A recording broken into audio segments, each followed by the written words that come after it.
Залында жаңадан тіркелген көптеген кәсіпкерлер блокқа кетіп жатыр. Армысыздар достар. Мен Ерлан Сәбитұлы, 7 жылдық тәжірибесі бар тендер маманы. Мен өзімнің YouTube каналымда тәжірибемен және де ақпараттармен тендер саласында бөлісемін.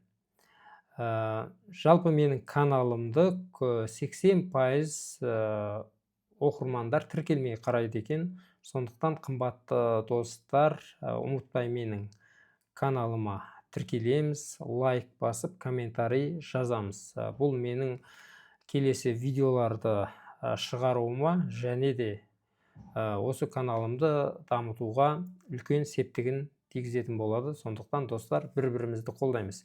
Енді негізгі тақырыпқа тоқталатын болсақ, қазіргі кезде Ескастор порталына тіркеліп, блокқа кетіп жатқан кәсіпкерлер өте көп.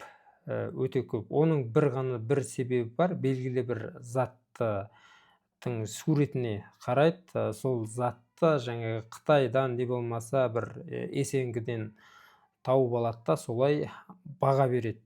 Негізінде жаңағы сипаттамасын дұрыс оқымайды, не болмаса сипаттамасын дұрыс оқығанның өзінде жаңағы сипаттамада жазылған кейбір заттарға назар аудармайды.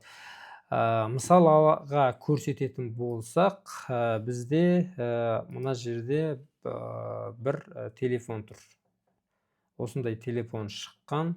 Жаңағы мына телефонға біз оқитын болсақ, бұның жаңағы біздің есеңгіге сатылатын версиясы болады, және де Қытайдың өз ішінде сатылып қолданылатын версиясы болады. Яғни Қытайдың сайттарынан қарайтын болсаңыз, сіз бұны арзанға тауып аласыз. Ал біздің негізгі осындай алып келіп сататын дистрибьюторлерден сұрасаңыз, бұның бағасы өте қымбат тұрады. Көбісі жаңағы осы суретіне қарап, сол затты тауып алады да баға береді. Одан кейін жаңағы оқыған кезде, енді мен жеке талдайтын болсам, бұған неге назар аудару керек? Қытайлық телефондарда мынандай версиясында, мысалы, телефонның бетінде тек қана ағылшынша әріптер болады. Бұл жерде орысша әріп болмайды. Мына жерде біз оқитын болсақ, клавиатурада міндетті түрде мына жерде кнопка деп тұр. Мына жерде клавиатурада орыс әріп, ағылшынша және орысша болу керек дейді. Яғни қытайлық версиясында бұның орысша әріп болмайды. Оны сіз бірінші жаздыра алмайсыз. Екінші, төмен қарай түсетін болсақ, бұл міндетті түрде декларациядан өткен болу керек. Декларациядан өткен туралы документі болу керек деп анық мына жерде жазған.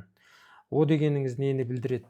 Мысалы, жаңа біз телефонды айттық, бұның жаңағы клавиатурасында бізде жаңағы есеңгіге арналып шыққан телефондарды алып келетін дистрибьюторлер тапсырыс берген кезде жаңағы бұның клавиатурасына ағылшынша әріптерді және де орысша әріптерді жаздырып, тапсырыс беріп, бұны шығартып алдырады. Сонымен қатар жаңағы бұл телефонның ар жағын бізге аударып қалған кезде өзінің стикері болады. Сол стикерде жаңағы iOS деген жаңағы белгі болады. Сонымен қатар жаңағы дистрибьютор осы есеңгіге кіргізетін компанияның аты жөні деген сияқты мәліметтердің барлығы орысша болады. Яғни орысша болады. Сіз бұл нені білдіреді? Бұл қытайлық версияны әкеліп сіз өткізе алмайсыз, қабылдамайды. Өйткені мына жердегі сипаттамаға келмейді. Сонымен қатар жаңағы бұл IP телефон болғандықтан, осындай телефондар көп. Интернетке қосылатын кезінде де жаңағы оның лицензиясы болу керек.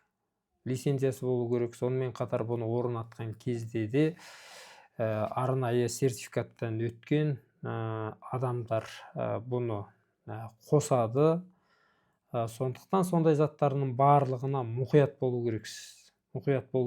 Бұл бір ғана мысал. Сіз тек қана телефон емес, басқа да заттардың міндетті түрде сипаттамасын оқыңыз.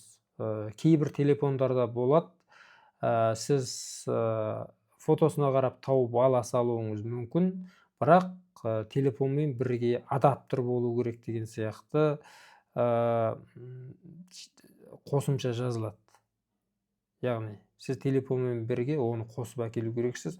Оны қосып әкелетін болсаңыз қымбат болып кетеді. Оны қосып әкелмесеңіз тапсырыс беруші оны қабылдамайды. Сондықтан осы заттың бәріне мұқият болыңыз.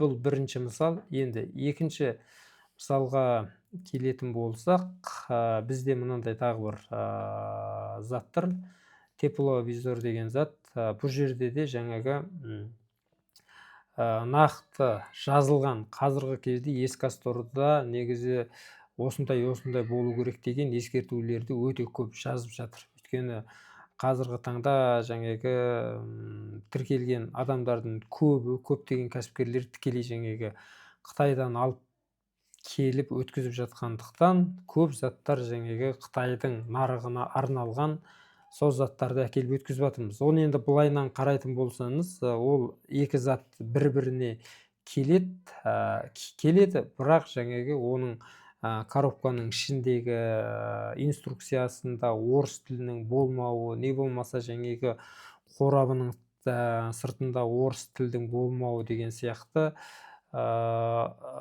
заттар жиі кездесетін болғандықтан осындай ескертулер өте жиі жазылып жатыр. Сондықтан мұқият болыңыз. Енді бір үшінші мысалға тоқталатын болсақ, мына жерде де тағы бір модул. Осы жердің жалпы ескертуінде жаңағы бұл тауар жайлы нақты былайынан жазылған. Бұл зат 2023 жылдан бұрын өндірілмеген болу керек. Яғни 2023-тен бері болу керек. 23, 24, 25. Егер сіз 2015, 2017 деген сияқты жылғы заттарды алып келетін болсаңыз, бұл жерде қабылдамаймыз дегенді нақты сізге ескертіп айтқан. Себебі қазіргі таңда Қытайдан көп кез келген затты табуға болады. Ол жерде жаңағы бірден бағасын қарай салған кезде кейбір заттар өте арзан болады.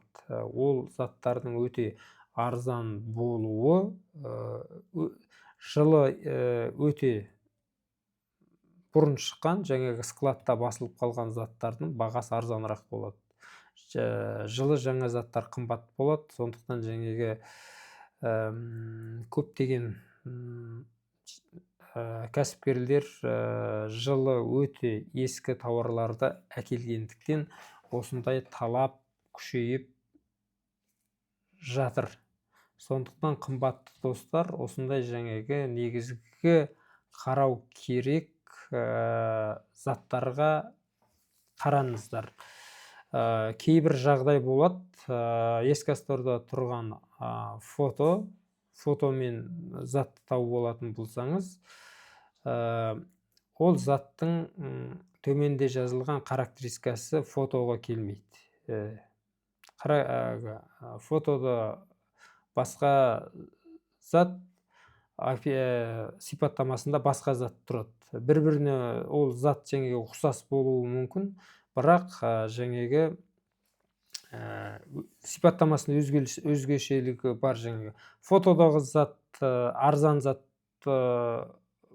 болуы мүмкін, сипаттамасында қымбат зат жазылғанмен, не болмаса жаңағы солай жаңағы қателесіп зат әкеп қоймаңыз. Сондықтан жаңағы фотосына да өте назар аударыңыз. Сонымен қатар сипаттамасына да назар аударыңыз. Қандай зат сұрап тұрған. Мына жерде мысалы келетін болсақ, соңына қарай бізде мына жерде сертификат калибровки деген зат сұрап тұр. Бұл қандай зат деген сияқты заттардың барлығын сіз білу керексіз.